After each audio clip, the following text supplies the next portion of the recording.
الحمد للہ رب العالمین والصلاة والسلام علی رسولہ الامین وعلی آلہ وصحبہ اجمعین ومن تبعہم بإحسان الی یوم الدین اما بعد۔ نبی کریم صلی اللہ علیہ وسلم کی سیرت میں آج کے درس کا عنوان ہوگا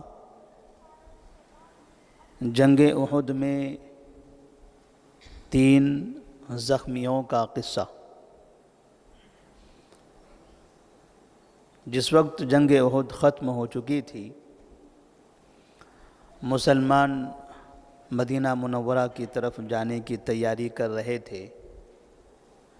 کفار مکہ کی طرف روانہ ہو گئے تھے، تو نبی کریم صلی اللہ علیہ وسلم اور صحابہ رضی اللہ تعالی عنہم میدان جنگ میں جو افراد شہید ہو گئے، جو زخمی ادھر ادھر پڑے ہوئے تھے، ایسے لوگوں کا خیال کیا جا رہا تھا کہ کون زخمی ہے، کون شہید ہو چکا ہے، شہیدوں کو الگ کر دیا جائے، زخمیوں کو اٹھا کر ان کا علاج کیا جائے۔ تو اسی درمیان میں نبی کریم صلی اللہ علیہ وسلم کو ایک شخصیت نظر نہیں آ رہی تھی، اور وہ شخصیت تھی سعد بن ربیع رضی اللہ تعالی عنہ کی۔ آپ صلی اللہ علیہ وسلم نے زید بن ثابت رضی اللہ تعالی عنہ سے کہا کہ کیا بات ہے، سعد بن ربیع نظر نہیں آ رہے ہیں، ذرا انہیں تلاش کیا جائے کہ وہ شہیدوں میں کہیں گرے ہوئے ہیں یا پھر زخمیوں میں کہیں پڑے ہوئے ہیں، ذرا میدان کا چکر لگائیں تاکہ پتہ چلے کہ سعد بن ربیع کا کیا ہوا ہے، کہاں ہیں وہ۔ سعد بن ربیع رضی اللہ تعالیٰ عنہ ایسے صحابی تھے جنہوں نے اس وقت ایمان قبول کیا تھا جب نبی کریم صلی اللہ علیہ وسلم مکہ میں تھے، اور مدینے کا جو قافلہ، پہلا قافلہ جس نے نبی صلی اللہ علیہ وسلم پر ایمان لایا تھا، اس پہلے قافلے میں سعد بن ربیع رضی اللہ تعالیٰ عنہ تھے۔ انصاری صحابی مدینہ کے سرداروں میں آپ کا شمار ہوتا تھا۔ نبی کریم صلی اللہ علیہ وسلم کے بارے میں جب انہیں پتہ چلا کہ مکہ میں انہیں کافی تکلیف ہو رہی ہے، تو جن لوگوں نے نبی صلی اللہ علیہ وسلم سے درخواست کی تھی کہ آپ مدینہ آ جائیں، مدینہ آئیں گے، ہم آپ کی وہاں حفاظت کریں گے، وہاں اسلام اور دعوت و تبلیغ کے لیے تمام طرح کی آسانیاں ہوگی، کوئی آپ کو نقصان نہیں پہنچا سکے گا، وہاں ہم آپ کی حفاظت کریں گے، ہمارے بچے آپ کی حفاظت کریں گے۔ تو سعد بن ربیع رضی اللہ تعالیٰ عنہ کی جو قربانیاں ہیں نبی کریم صلی اللہ علیہ وسلم کے سامنے وہ عظیم تھی، تو ان کی اس حیثیت، اس عظمت کے اعتبار سے آپ صلی اللہ علیہ وسلم نے زید بن ثابت رضی اللہ تعالیٰ عنہ سے کہا، جاؤ ذرا دیکھو سعد بن ربیع کہاں ہیں، دکھائی نہیں دے رہے، نظر نہیں آ رہے ہیں، اور اگر کہیں وہ مل جائیں، زندہ آپ کو کہیں دکھائی دیں، ملاقات ہو جائے، تو انہیں میرا سلام بھی کہہ دینا۔ زید بن ثابت رضی اللہ تعالیٰ عنہ تلاش کرتے کرتے گئے تو ایک جگہ پر دیکھا کہ ایک شخص ہے بے انتہا زخموں سے چور، جسم کے تقریباً جگہوں سے خون رس رہا ہے، کئی جگہوں پر کہیں تلواروں کا زخم، کہیں نیزوں کا زخم، کہیں پر تیروں کا زخم، جسم کئی طرح کے زخموں سے چور ہو چکا ہے مکمل طور پر، اور وہ زمین پر گرے ہوئے ہیں۔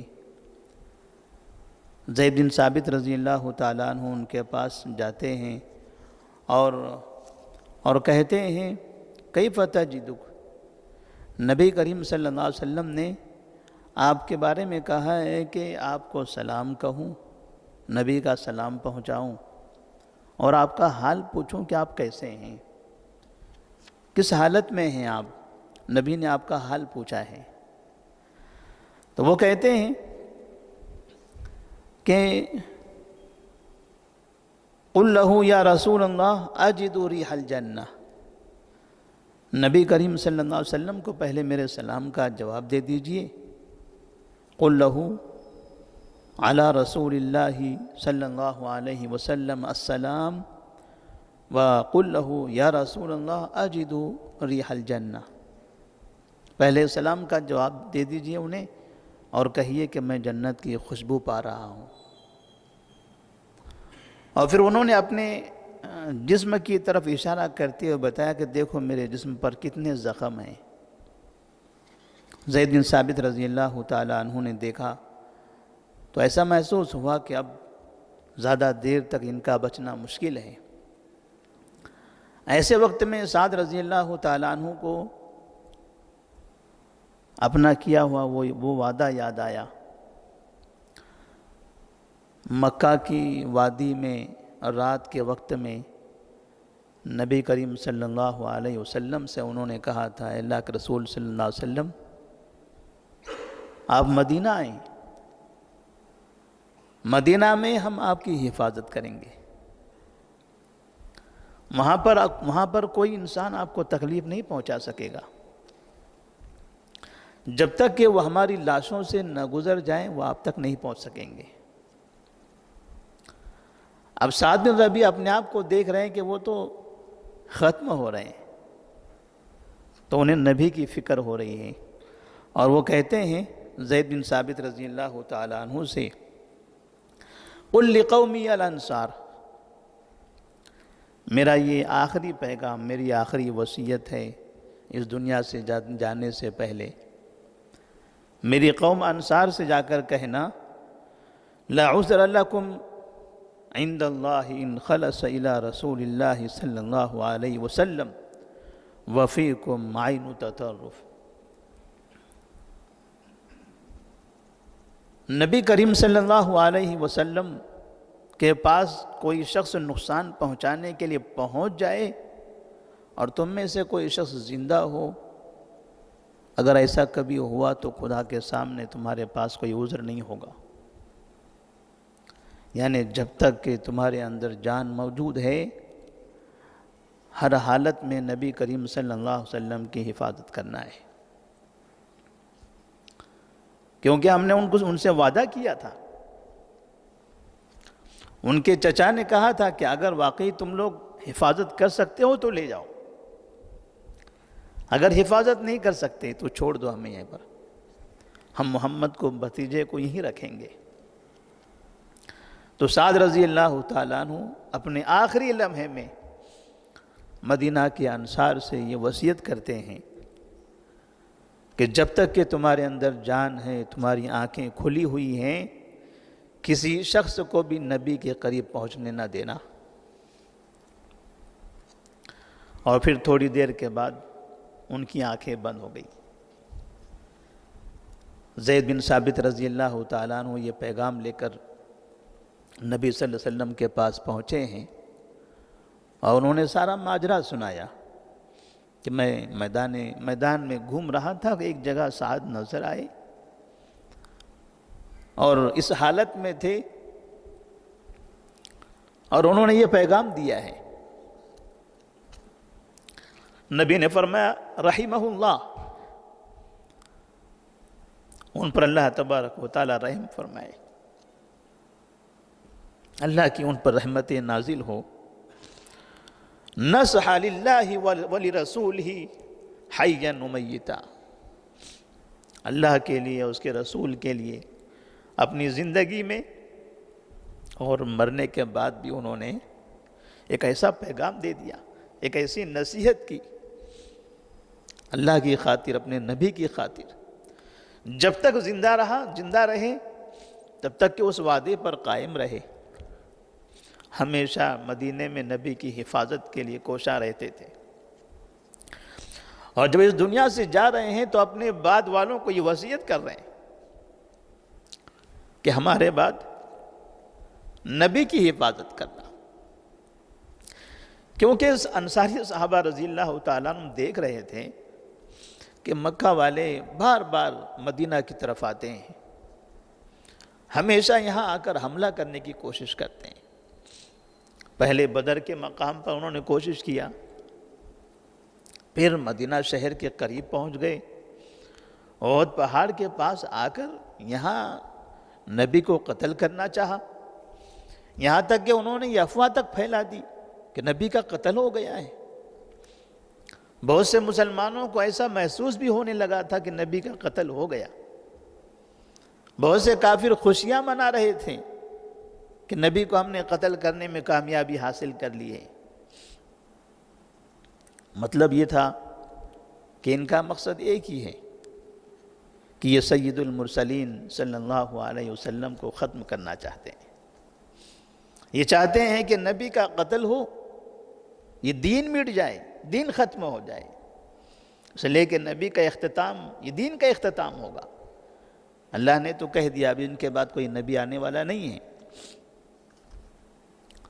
تو جتنی چاہے انہوں نے کوشش کر لی، لیکن اللہ تبارک و تعالیٰ اپنے دین کو غالب کرنے والا ہے۔ اللہ تبارک و تعالیٰ نے نبی کریم صلی اللہ علیہ وسلم کی ہمیشہ حفاظت فرمائی، اور انصاری صحابہ جب تک کہ نبی کریم صلی اللہ علیہ وسلم زندہ تھے، جب تک کہ دین مکمل نہیں ہوا تھا، اللہ تبارک و تعالیٰ نے جب تک کہ انہیں وفات نہیں دی، تب تک کہ ہمیشہ ہر جگہ نبی کی حفاظت کے لیے کوشاں رہتے تھے۔ ان کی ایک تڑپ رہتی تھی، کسی بھی جگہ پر کہیں پر بھی ہو، ہم نبی کے سامنے رہیں، نبی کے آگے رہیں، نبی کے اطراف میں رہیں، کہیں سے کوئی دھوکہ نہ دے سکے۔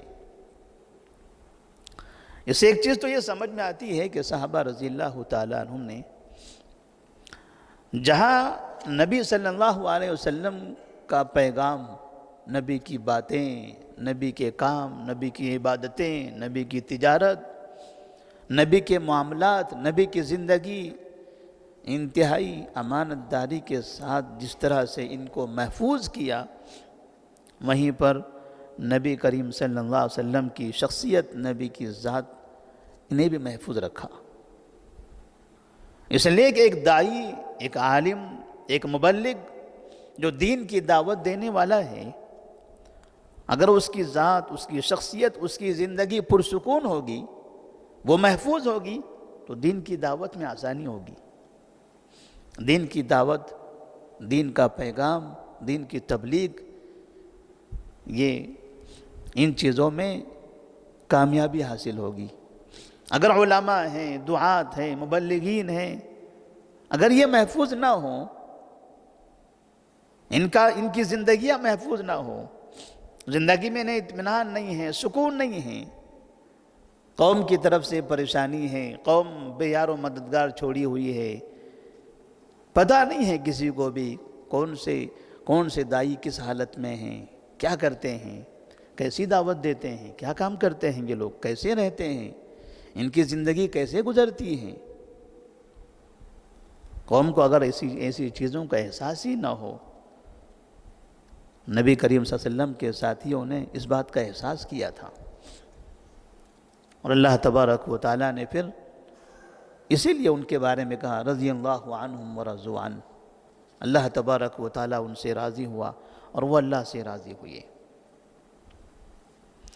ایک دوسرے صحابی تھے جن کو اسیرم کہا جاتا تھا، عمرو بن ثابت رضی اللہ تعالیٰ عنہ، مدینہ کے مشہور لوگوں میں سے تھے۔ ان کے قبیلے کے تقریباً لوگ مسلمان ہو چکے تھے۔ یہ ایسے شخص تھے جنہوں نے اسلام قبول نہیں کیا، قبیلے کے دوسرے تمام لوگ مسلمان ہو گئے، یہ مسلمان نہیں ہوئے۔ صحابہ رضی اللہ تعالیٰ انہوں نے دیکھا اسیرم بھی کسی جگہ پر زخمی گرے ہوئے ہیں، ان کے قریب پہنچے، کیا بات ہے، آپ ادھر؟ اس لیے کہ صحابہ رضی اللہ تعالیٰ ہم جانتے تھے یہ آدمی کافر ہے، پھر یہ ہمارے درمیان زخمی ہو کر کیسے گر گیا؟ ان کے درمیان پہنچے اور ان سے پوچھا آپ ادھر کیسے آ گئے؟ تو انہوں نے فرمایا رغبتاً فی الاسلام آمنت باللہ ورسولہ ثم قاتلت مع رسول اللہ صلی اللہ علیہ وسلم حتی اصابنی ما ترون۔ لوگوں نے ان سے پوچھا تھا یہ اسلام کی خاطر تم یہاں آئے تھے جنگ لڑنے کے لیے یا کوئی دوسرا مقصد تھا؟ کیسے ہمارے درمیان آ گئے؟ کیسے تم پر حملہ ہوا؟ کیسے تم زخمی ہوئے؟ تو انہوں نے فرمایا آج ہی میں ایمان لایا ہوں، آج ہی میں ایمان لایا۔ جنگ کا دن ہے، ہفتے کا دن ہے، مجھے آج محسوس ہوا کہ دین اسلام سچا دین ہے۔ مجھے یقین ہو گیا، میں نے اللہ پر، اس کے رسول پر ایمان لایا اور میں سیدھے جنگ کے میدان میں حاضر ہو گیا۔ اس لیے کہ جب مجھے یقین ہوا اس وقت تک جنگ شروع ہو چکی تھی، اب میرے پاس کوئی کام نہیں تھا سوائے اس کے کہ میں مسلمانوں کی صفوں میں چلے جاؤں اور ادھر سے کافروں پر حملہ کروں۔ جو لوگ اسلام کو مٹانا چاہتے ہیں، اسلام کو ختم کرنا چاہتے ہیں، ایسے لوگوں کو میں روکوں۔ لہذا میں مسلمانوں کی صفوں میں آ گیا اور کافروں سے لڑنے لگا، اور پھر وہ حشر ہوا جو آپ دیکھ رہے ہو۔ نبی کریم صلی اللہ علیہ وسلم کو جب اس بات کی خبر دی گئی تو آپ نے فرمایا ہوا من اہل الجنہ، ہوا من اہل الجنہ، وہ جنتی ہیں، وہ جنتی ہیں۔ ابھی اسلام قبول کیا، اسلام قبول کر کے سیدھے جنگ میں حاضر ہوئے۔ ابو ہریرہ رضی اللہ تعالیٰ عنہ فرماتے ہیں وَلَمْ يُصَلِّ لِلَّهِ صَلَاةً قَطْ، انہوں نے اپنی زندگی میں کوئی نماز پڑھی ہی نہیں ہے، موقع ہی کہاں ملا، نماز کا وقت آیا ہی نہیں۔ اسلام قبول کیا، سیدھے جنگ میں حاضر ہوئے، ابھی ظہر کا عصر کا وقت آتا اس سے پہلے ختم ہو گئے۔ تھوڑی سی باتیں ہوئی صحابہ رضی اللہ تعالیٰ عنہم سے، انہوں نے کہا کہ اس حالت میں ہوں جیسے تم مجھے دیکھ رہے ہو، اور پھر یہ کہتے کہتے ان کی روح نکل گئی۔ نبی صلی اللہ علیہ وسلم کو جب اس بات کی خبر دی گئی کہ اسیرم بھی یہاں موجود تھے، زندہ تھے، ہم نے ان سے کلام کیا، ان سے پوچھا، اس نے یہ جواب دیا، آپ نے فرمایا ہوا من اہل الجنہ، وہ جنتیوں میں ہیں۔ انہی زخمیوں میں ایک تیسرے انسان تھے جن کو قزمان کہا جاتا ہے، مدینہ کے لوگوں میں سے، جس نے 7-8 مشرکین کو قتل کیا تھا۔ صحابہ رضی اللہ تعالیٰ عنہم ان کے پاس بھی پہنچے، دیکھا زخمی پڑے ہوئے ہیں، تو انہیں بشارت دینے لگے، تسلی دینے لگے۔ اس نے کہا کیوں؟ کس چیز کی بشارت دے رہے ہو؟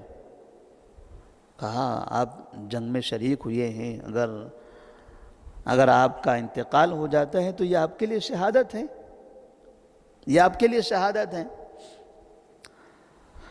تو اس نے کہا واللہ ان قاتلت الا عن احساب قومی لولا ذلك ما قاتلت، میں اسلام کے لیے لڑنے کے لیے نہیں آیا تھا،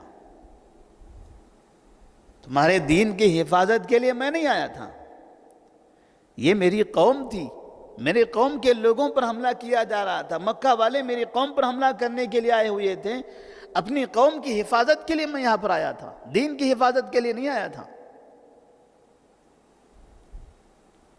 اور پھر